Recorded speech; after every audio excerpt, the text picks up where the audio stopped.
Oi pessoal, eu queria compartilhar com vocês uma experiência, infelizmente triste, que eu tenho passado com a minha mãe, que apareceu um câncer nela, né? E a gente está andando com ela nos hospitais, tal. Ela já tem uma certa idade, tem 83 anos, e é difícil, mas a gente tem encontrado muita gente boa, né? Em todas as áreas, e todos os graus, níveis de atendimento, então tem sido bom, mas eu penso sempre nas pessoas que têm menos recursos.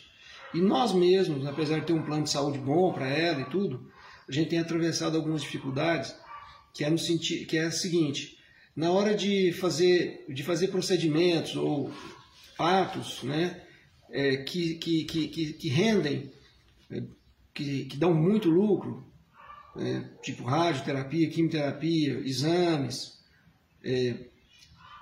todo esse conjunto é fácil de encontrar, né? Tem várias clínicas, né, hospitais que atendem. Só que a gente notou uma coisa que eu queria compartilhar com vocês, né, e que reflete a situação do Brasil.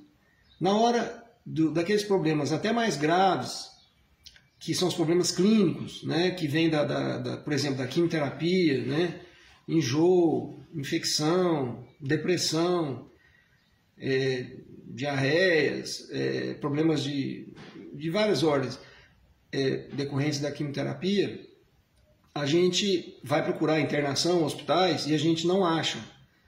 Por quê? Então eu fui estudar isso, né, eu como médico. Também eu pesquiso essa área de assistência médica, psicologia médica, né, relação do hospital com o paciente, etc.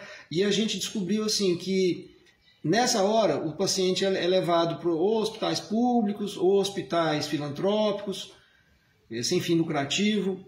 Por que acontece isso? É porque os empresários, os médicos são maus e querem ganhar dinheiro? Não é isso, não é por aí.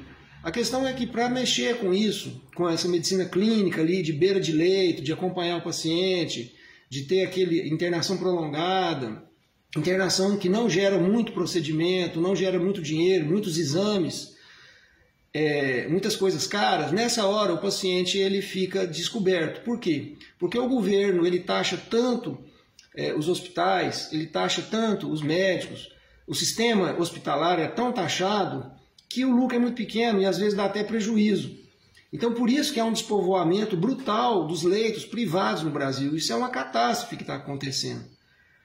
Só aumentou um pouco agora por causa da Covid, mas é um problema crônico que ninguém fala para desmontar. A gente não vê uma associação médica, uma entidade médica levantando essa bandeira. Então eu estou aqui pensando inclusive nos idosos, nos velhinhos, nas pessoas com câncer, crianças que não tem esse atendimento porque não dá lucro. Não é questão de não dar lucro, na verdade, não dá lucro, nem uma pequena margem de lucro, porque o governo taxa isso, o governo bota muito imposto, muita regra, é muito profissional, muita exigência de profissional, às vezes desnecessária, muito problema trabalhista, que é caótico no Brasil. Então o que acontece? É um despovoamento de hospitais para esse tipo de atendimento, e essas pessoas ficam à deriva. E aí, por exemplo, a taxa de mortalidade no Brasil cresceu. O país, inclusive, está diminuiu 5 milhões de habitantes, provavelmente até por questão de mortalidade aumentada. É claro, porque a assistência médica hospitalar está em decadência. Isso tem que ser levantado. Aquela assistência, não digo de alta complexidade, não, exames, procedimentos, isso aí tudo tem dinheiro, então isso aí gera dinheiro, então isso aí você acha, mas você não acha aquela assistência hospitalar básica, clínica ali, de clínica médica, do dia a dia. Por quê? Porque está relegado, ninguém tem lucro com isso. E o governo continua taxando. A gente vê o governo desonera tudo, desonera peça de carro, desonera, na época da Copa, da Olimpíada, desonerou até motel, bordel, desonera tudo, mas não desonera hospitais. Então, essa situação, você, na hora que você precisa, às vezes, na hora que você mais precisa, né, por exemplo, uma reação de uma quimioterapia, como é o caso dela, você não tem esse tipo de assistência, e você vai para hospitais públicos ou filantrópicos, tudo bem, eles estão ali lutando, mas é uma outra perspectiva. O atendimento não é não é não é gerenciado, não é administrado, não são os médicos que mandam no processo, geralmente no caso do governo é político, no caso dos filantrópicos tem muita gente que são bem intencionados, mas não são profissionais da área, nem da administração profissional e nem da área médica. Então, isso gera são superlotados, são sempre superlotados esses lugares, porque não sobrou mais lugar, houve despovoamento.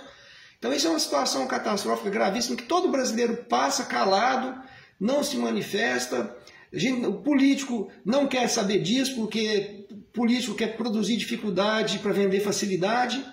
Então, e a gente não vê, a classe médica meio que também se acomoda no serviço público, no emprego público, naquele empregozinho. Então não vou criar hospital, não vou criar estruturas, fica na mão da filantropia. Então assim, é uma situação caótica.